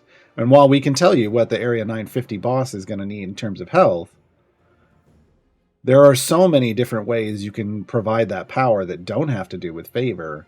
So maybe you could have less favor and just lots of... Look, even when I was starting in Turn of Fortune's Wheel, I could go to like Area 1200 on 0 favor because of the power of my champion. But that's subjective to me and my account. So I have no way, and no one really has any way to tell you what favor you need. We can make recommendations. My recommendation is you get as much as you can get and then go try it. That isn't a number, but it's functional. The only thing you lose, like, you don't have to, you can go try this and just don't spend potions and see where you end up, right? Will you lose some time? Sure. But you gain experience, you're going to know what you need. You're going to know what you need going forward, and that's important. Just learning what you need to try to get by something is worth the time, in my opinion. I used to keep, well, I still keep a like a notepad document that basically, like, if I try a variant and I fail, I make notes on what I need. Like, where did I get to? What is it that I think I need to get further? Could it be that I need more item levels on a champion? Do I need better gear on a champion? Do I need more favor in that campaign? Or do we just need more champions? Because sometimes that's the answer. Sometimes, well, I got to wait for them to add more champions. All right, Viconia. I don't always remember where all these are. Here we go. Viconia Devere. Away from the backmost columns. She must be all the way up here. Astarion, Archon, and Korth. Oh, that's right. This is the Archon formation. So, folks, I got to build a kind of garbage Archon formation here. And when I say kind of garbage, I mean really garbage, because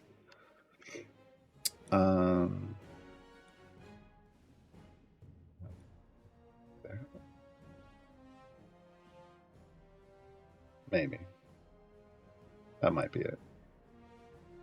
I don't need to super optimize this, but that will go. That'll get usurped. Outflank bottom. Oh, that was the thing that. No, I did this. I think I did this like this, maybe. Maybe like this. Maybe like this. I don't know. With anything that manipulates, the reason I don't like Artemis is I don't like dealing with positional formation abilities like this. But this should be working. I think we're observing. The key when you get to an Artemis, or when you get to an Archon split, is you're hoping that all the positionals, if we go down here to the bottom, you want to see usurped. You want to see usurped.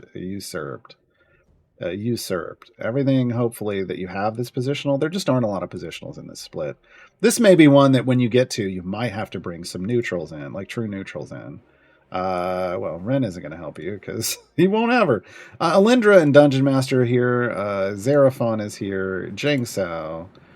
Oh, we're already using Astarion. You have Rust or the Dark Urge. Well, if we're doing Archon, we don't need the Dark Urge for damage, so Rust might be an option. So just know you've got some support options. This is where we start getting thinner in our options, and where those wildcard, I call them wildcard champions, those true neutrals, and the ones that can go anywhere.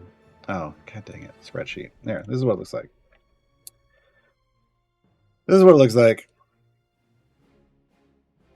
All right.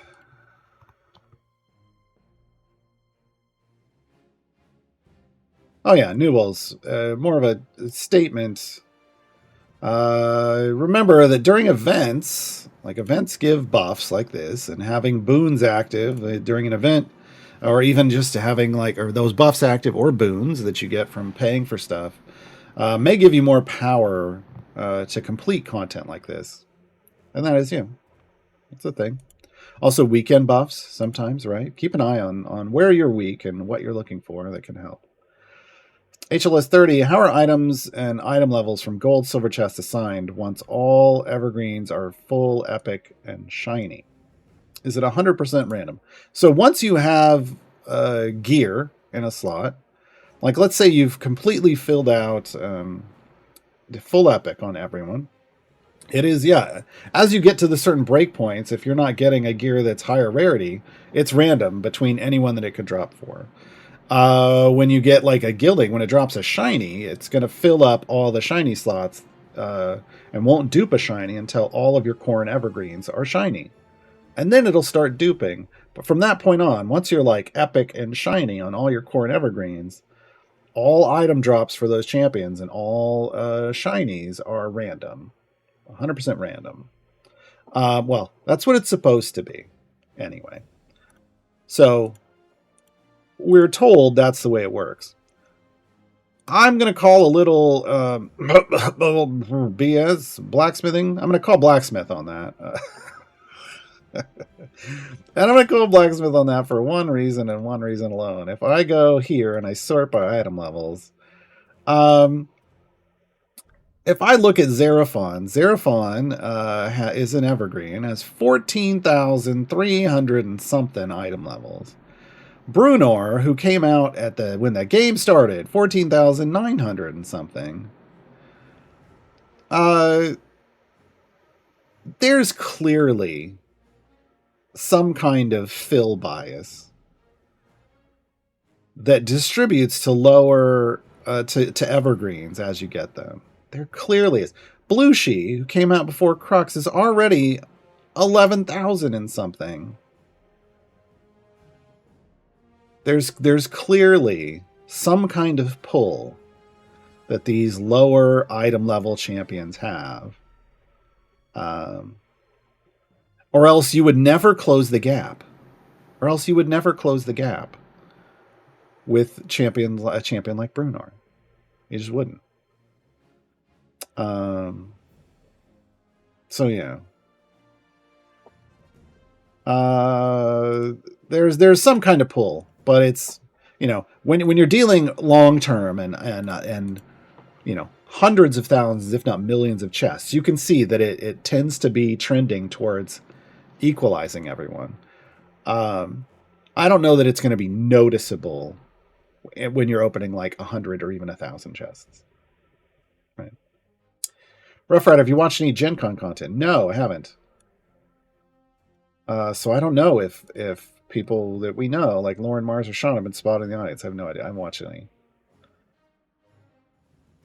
Nibbles, can we restate the milestones that indicate where one is relative to completed content? For example, I'm solidly in the mid game, but I don't know if I have a big toe in the early end game. Oh, those kind of milestones. I was like, what? All right, so I separate the game into 4 things. This is me. This isn't like everybody does this differently, and everybody's everybody's ideas of where these things are, or if there's 3 or 4 sections to the game. This is all going to be, or more. This is all subjective, but I like to think of 4 stages of the game: early game, mid game, late game, and end game. And if you want, we can add a 5th, and we can call it brand new player. If you want, but to me, that's just kind of part of that's just the very beginning of the early game, right? And you can have like a foot in different sections. Like if you think about it as you're walking through, you could potentially have a foot into different sections. So early game to me is you're working your way through, like, oh god dang it, hold on, I gotta go rebuild the formation. We're never gonna finish in time. I should have saved these. We're on to 600. That's Miria. It's Miria. It's like the Activia commercial. Lazel. I cannot do all of this at the same time, folks. Crawl. Vin Ursa. Yes, the bounty hunter. Human. Human, get in here. Human. Aeon. Nice, nice. Shit, she's over here. Aeon. And BBEG. There we go. How dare you? I just wanted to. Okay, no, just let me through. Oh god. Oh, that's right. She's gonna need to move. Front deck, because she's got to be adjacent. She's got to be like this.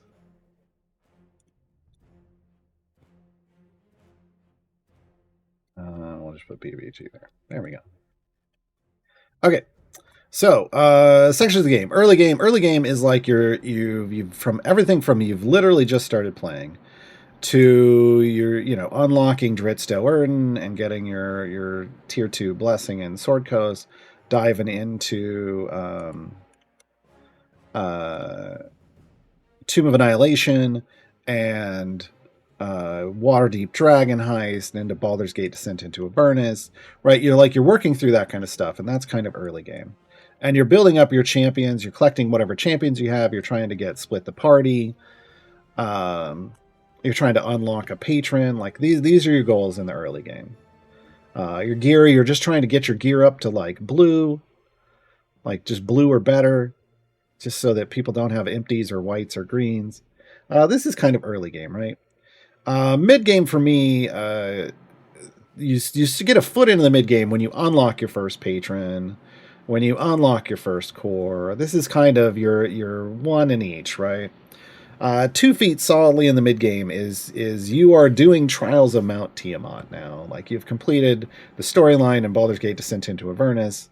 You have either unlocked or done the unlock requirements for Mert, Vajra, Strahd, and Zariel. So 4 out of the 5 patrons. You've probably split the party twice, if not 3 times. But you're doing Trials of Mount Tiamat. You've got on Trials of Mount Tiamat unlocked. You should be doing that. And you're continuing to chase more Evergreens and other campaigns.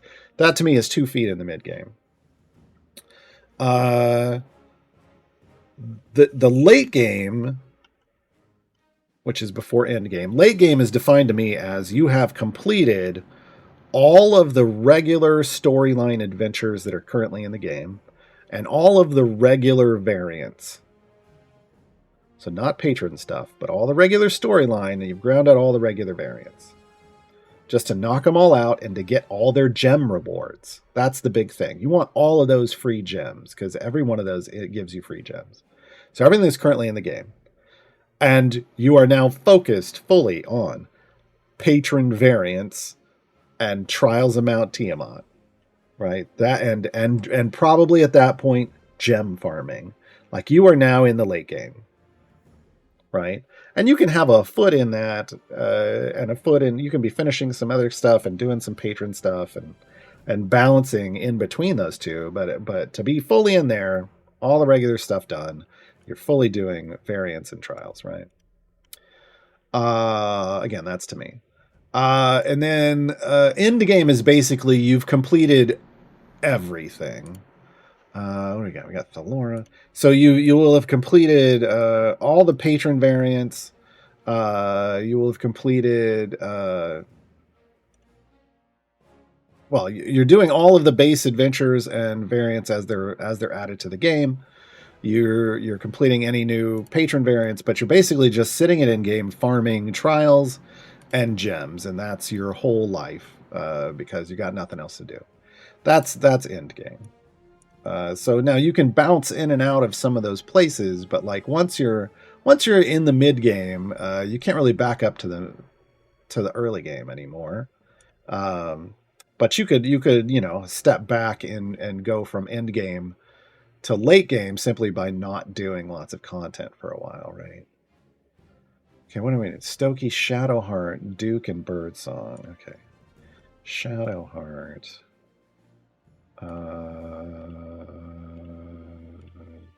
Birdsong. There's Birdsong. And Duke, Raven, Guard. Okay, there we go. We want this like this, and this like this, and then we should be fine. We should be fine.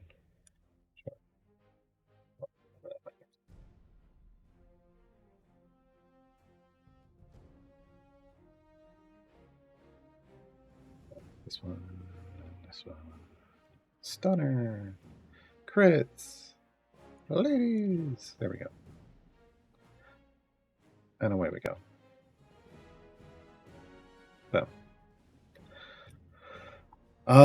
So you can bounce around, right? But everybody has to go. Everybody has to go through the early game. Everybody's going to spend a different amount of time in each of these phases, right? Because it's based off how much you play and how aggressive. Like how aggressively are you playing? You're playing casual, but you play a lot. Like that's still semi-casual, but dedicated casual or casual, right?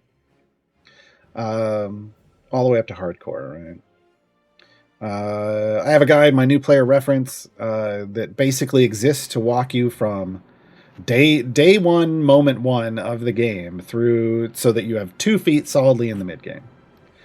It can get you there smoothly. It is proofed. It is proven. It has been used. So, spreadsheet. And this is the link to that. If you are newer and you need that kind of information, the bot will put that link in the chat. Marcos, what is the hotkey to get back to Area 1? Is there a hotkey for that? I just hold down on the left button. Like this arrow to the left. If you just click and hold down, it jumps you back. I can't remember if there's a hotkey for that. I don't think there is. Maybe holding down Alt and left arrow? I don't know. Or maybe just left arrow?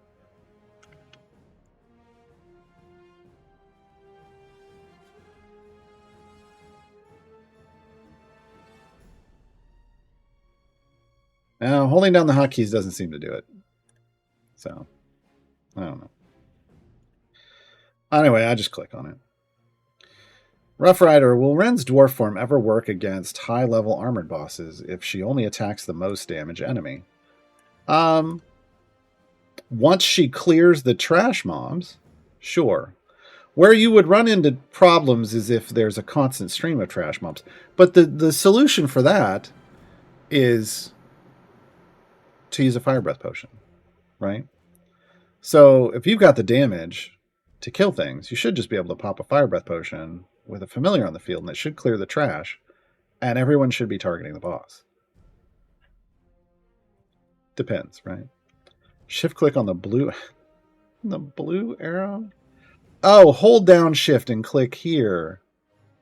That's what you meant. I was trying the hot. Oh, there you go. Yeah, that takes. Well, it doesn't take you back to 1 though. It just shows 1 here, but doesn't actually move you there.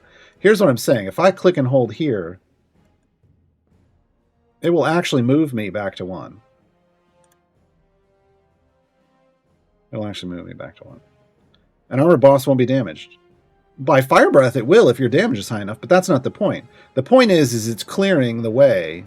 It's clearing the path Because if all the trash, low health trash mobs are dying instantly to fire breath, the only target Wren has left is the boss. So they'll target the boss. It's not like they're not going to attack anyone. And also, fire breath will damage armored enemies itself. But no, what I'm saying is, if it's like with Valindra, one of the keys to the Valindra fight is a fire breath potion, so that all of your attacks and ultimate. No, Rough Rider, that's not what it says. No, it doesn't say that. It don't.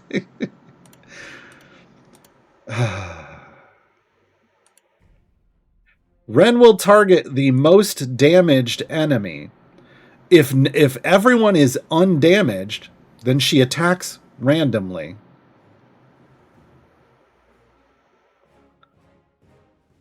Because the most damaged enemy can be 0 damage. Wren will always attack someone. We saw it. We were sitting here watching it earlier. You saw her jump out and punch everybody, fully healthy enemies in the face. If you weren't here for that, well, then just go use Wren and you'll see it. The most damaged enemy can be 0 damage if everybody has 0 damage. So what I'm saying is, so that you can make sure she's hitting the boss and not trash mobs that might have more damage from who knows what, use a fire breath potion. But yeah, it's not. They wouldn't, folks. They're not going to create a champion that doesn't attack. Well, Vi, there's an ability. That's the whole thing. But they're not going to create a DPS champion that just sits there and doesn't attack. That isn't how this works. The Bard's Forge. You remember how many chests you had to open to get all shiny on Wren? I don't know, thousands. We counted it. If you watch my VOD from my Wednesday stream on my channel, twitch.tv/Gaarawarr, I'll put my, well, you know where my channel is, but if anybody else wants to go, click on my name and go over there. If you watch Idle Chatter Wren's Day edition, I got her all of her gear live on stream. I was trying to track shinies, but I don't remember exactly what it came out to. Okay, here we go. I'm going to forget to remove the spreadsheet yet again, folks. We're on to our lawful good return. We got Umberto up front with Barrowin. All I do is win no matter what. All right, there we go. So you can see Barrowin. We got Strongheart. Wait, didn't we use... No, Strongheart, not Shadowheart. Strongheart. Jeez, Gaarawarr, come on. Neris. What else we got? Keelik and Rhea. Keelik is... No, 5. Keelik is 5. Rhea is 6. There we go. Keelik needs to be adjacent. Keelik and Rhea. Then we get Crux and Dynahair. Crux. Is Crux our DPS? I'll act like they are. I don't remember at the moment. It's Dynahair, Turiel, and Diana. Yeah, okay, so Crux is our DPS. Turiel. And Diana. All right. Away we go. Let me level these up. Sure. That's okay. We'll put a familiar there. Come on. More bees, please. More bees, please.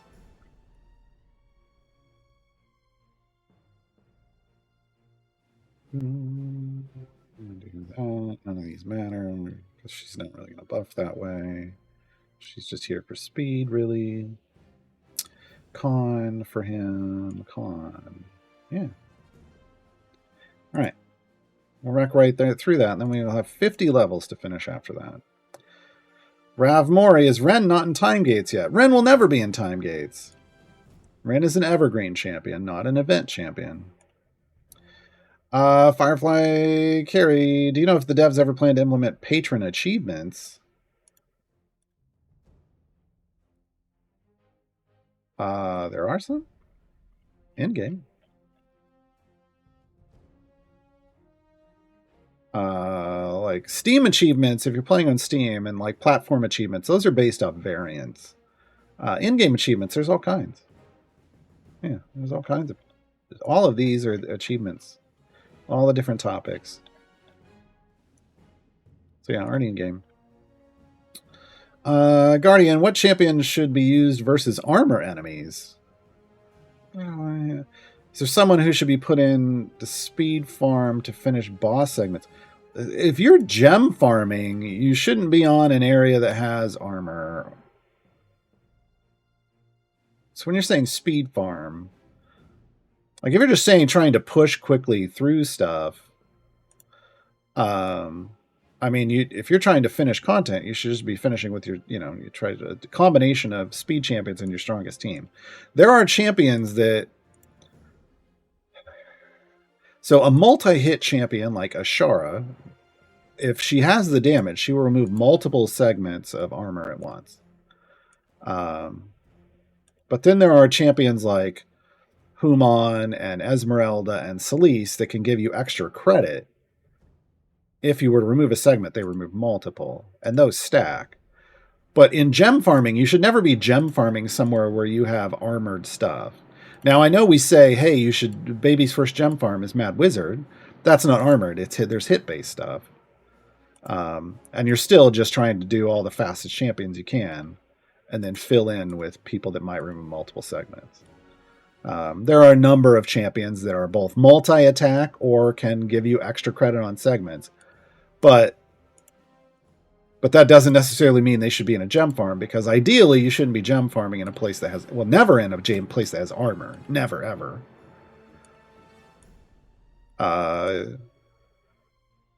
Mad Wizard is where people go to start gem farming.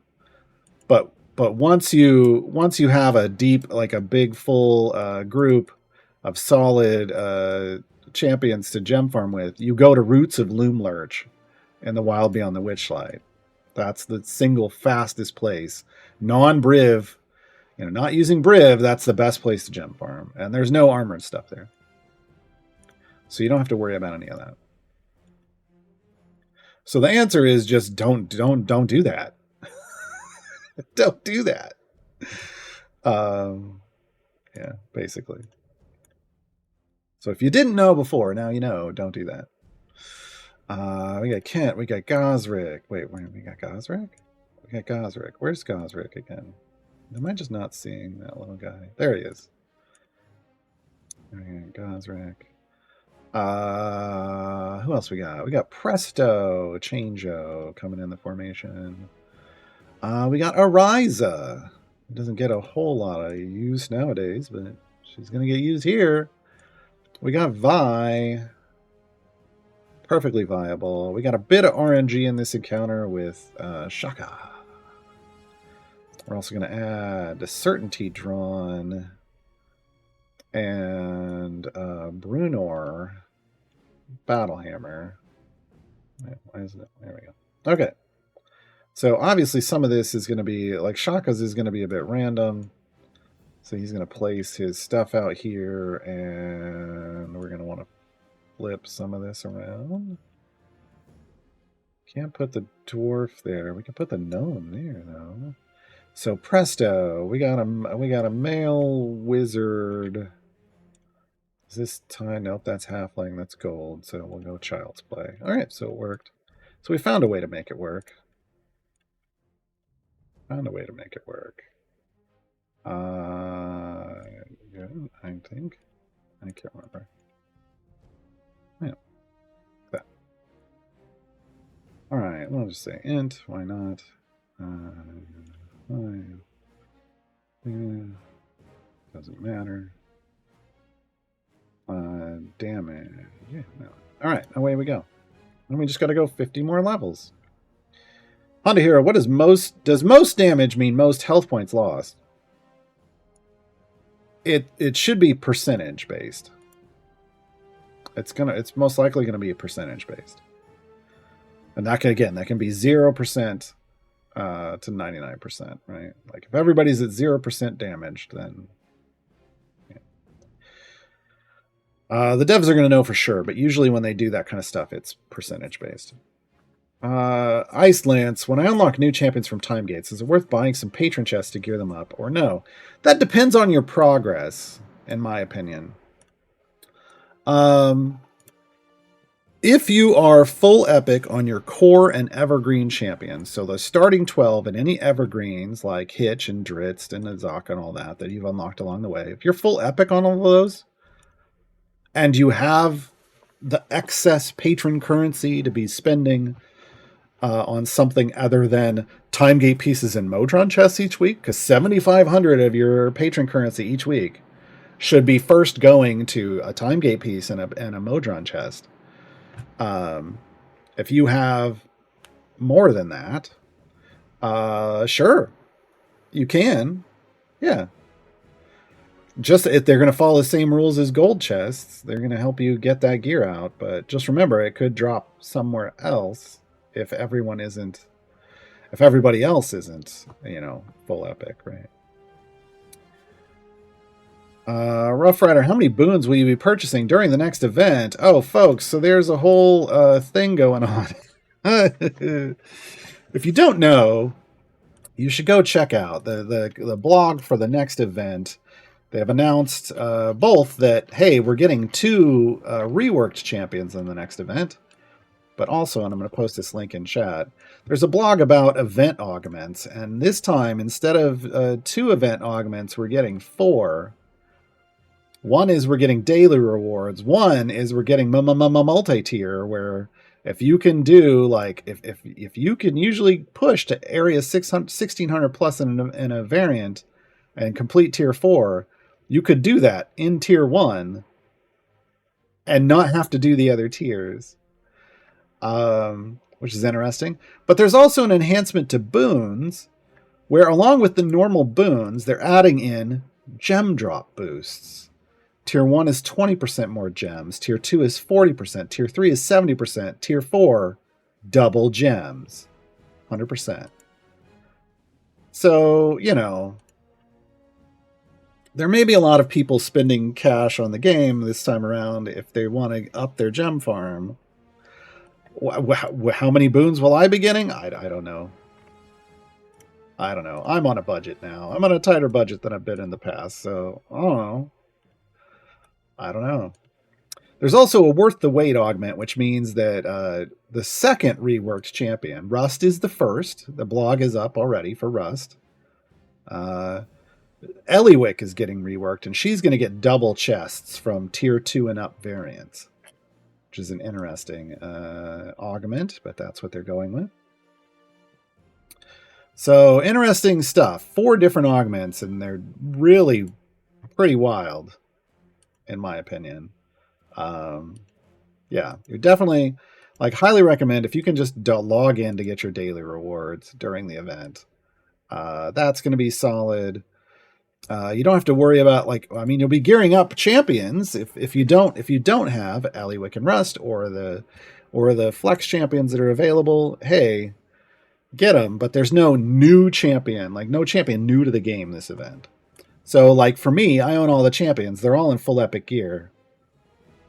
I mean, I'm going to do their stuff, but I've got to figure out what to do with all of my event tokens, because usually they all just go into the newest champion.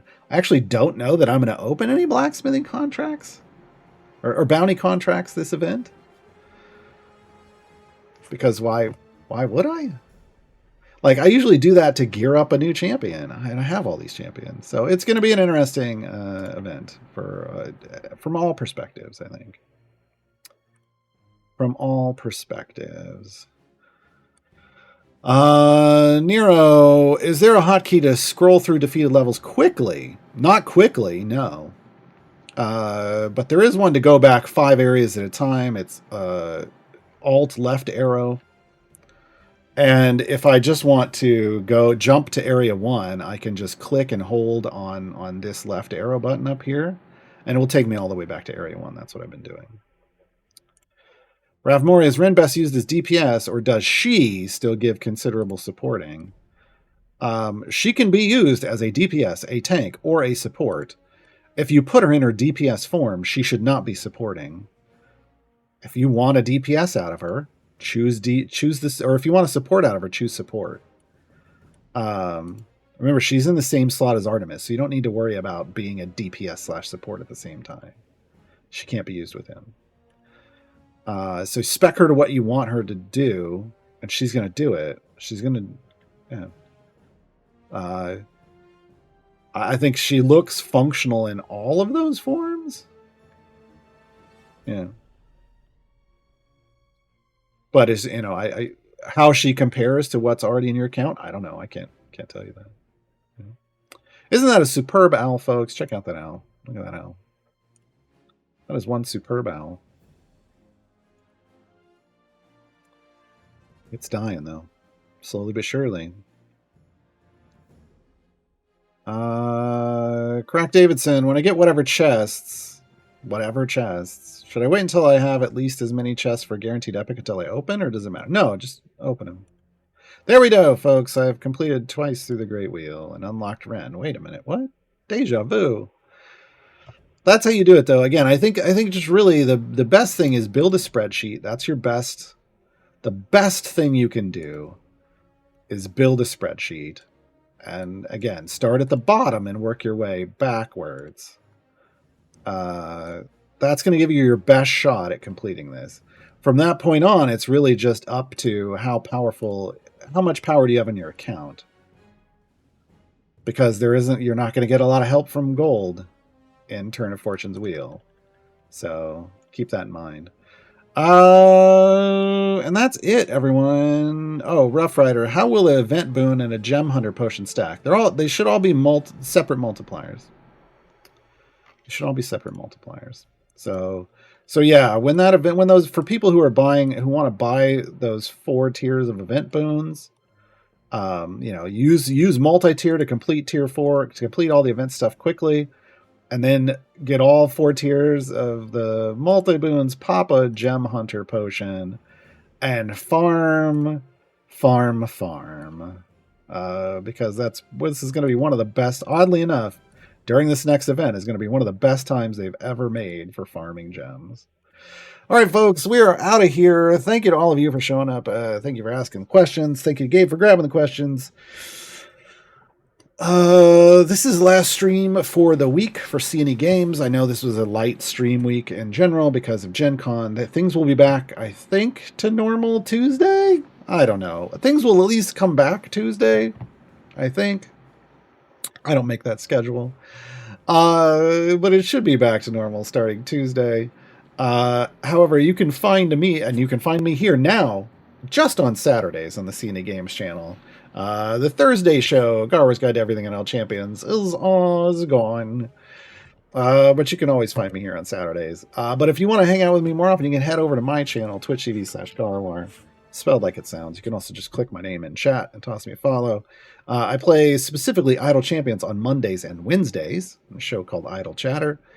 And then Tuesdays, Fridays, and Saturday afternoons, I play other games.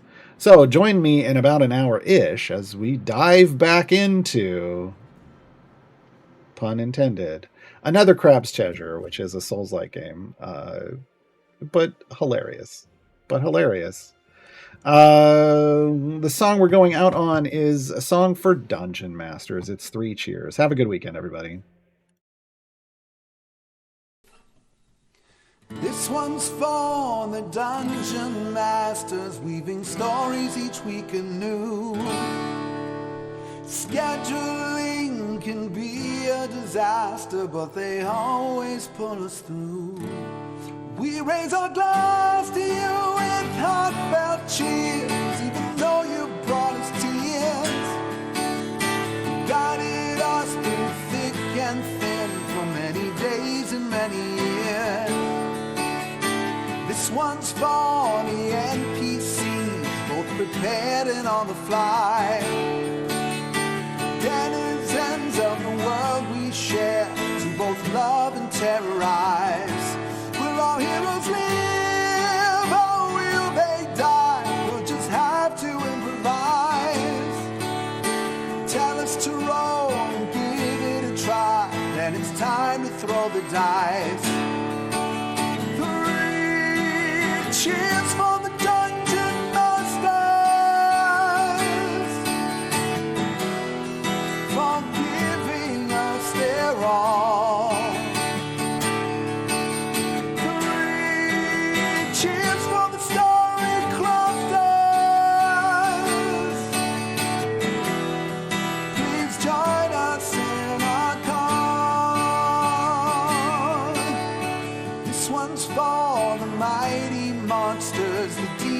and the gods. With fireballs and lightning bolts, cats from stabs, wanton rods. You're the master of the rules, the champions of lore. We raise our dice to you, 'cause you leave us wanting more.